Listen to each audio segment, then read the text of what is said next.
For my research assignment, I decided to look at witchcraft, its practices, and condemnations in Europe, South America, Africa, and South Asia.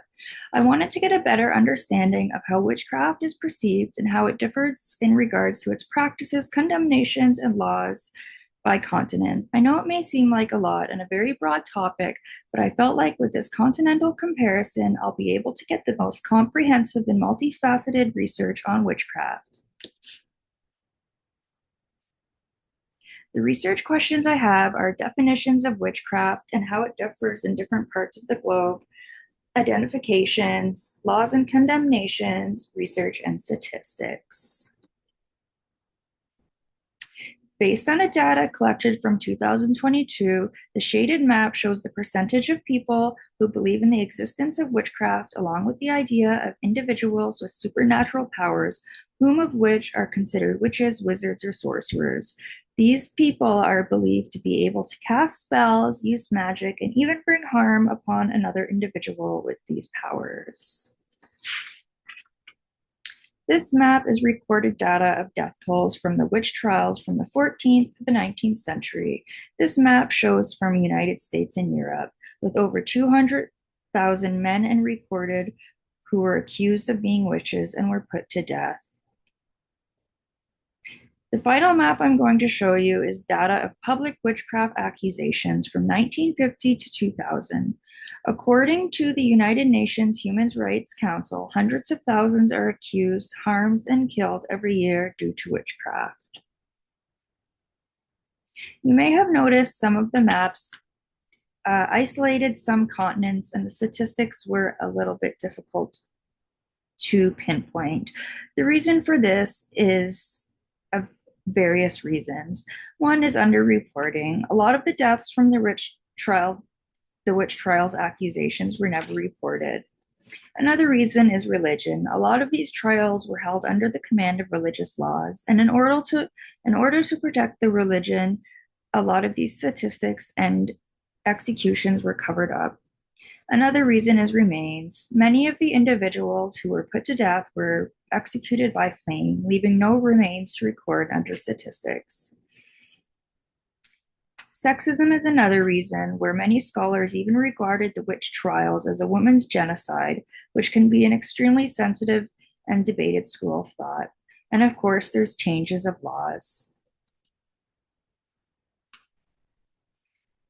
For the continent of Europe, I was looking at 17th century Russia and Ukraine mainly.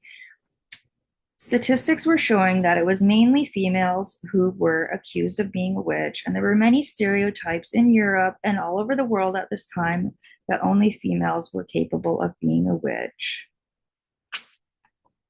I also was able to look at the occult underground of late Soviet Russia.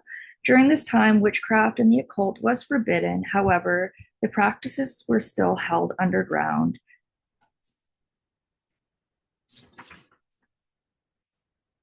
In South America, I was able to look at an individual case against Catalina de Miranda. She was a woman who was accused of witchcraft. Some of the testimonies against her included her using magical potions to attract lovers, brewing frog potions, having many animal friends, and being able to raise dead flowers to life again just by boiling them in hot water.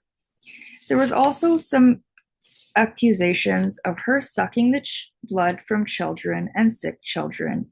During this time in South America, there was a lot of illnesses among infants and deaths among infants due to poor medical care and research.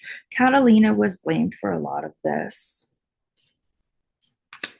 During her trial in 1667, she was declared guilty of witchcraft. All her property was seized, and she was to be put in jail for the rest of her life. However, Catalina died 16 years earlier before her court case was held.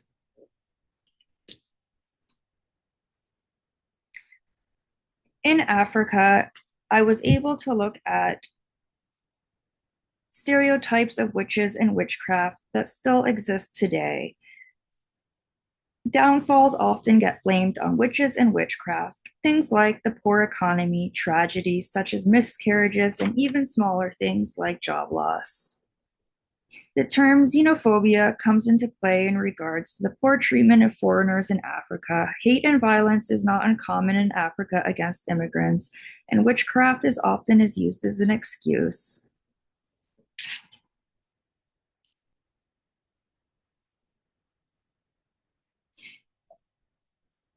In South Asia, I decided to research India, and I was able to find details on witchcraft and how it was condemned and is still made, and even today is still condemned in India. It is looked down upon by many educational places. It is looked down upon by the general public, by the state, and by many religious groups. In ancient Indian educational and holy texts, information like snake charming, crafts, information on crafts like dancing, music, and singing, and knowledge of divinity was recorded. This became confusing for many people in India because individuals were accused of witchcraft, and witchcraft was forbidden up until the 12th century in the region of Kashmir, and people who were practicing witchcraft were to be fined or put to death. Many of these men who were fined or put to death would often fight back and said they did not deserve to die because they were following their ancient religious sage holy texts. Even with my research on magic and witches, the term witchcraft was hard to give a definition to, as I found a lot of sexism, racism, and religion and war surrounded the term and practice. This also applies to the identification of witches and sorcerers. In regards to laws and condemnations surrounding witchcraft, indeed it seemed to only suit the ruling power and religious powers at the time, irregardless of what place in the world I was researching. I hope you enjoyed my presentation. If you have any questions, please comment below.